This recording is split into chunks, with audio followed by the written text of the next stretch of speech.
Police times news मार्फत police अधीक्षक तुषार दोशी यांचा पुष्पगुच्छ देऊन सत्कार.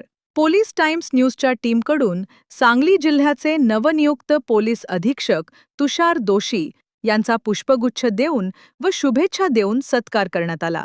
यावेळी पोलीस टाइम्स न्यूजशी बोलताना तुषार दोशी म्हणाले, गेल्या 5 वर्षातील गुन्हेगारीचा आढावा घेतला असून येत्या काळात खून-खुनी हल्ले, नशाखोरी मोडीत काढण्यासाठी आता पोलीस रस्त्यावर उतरतील.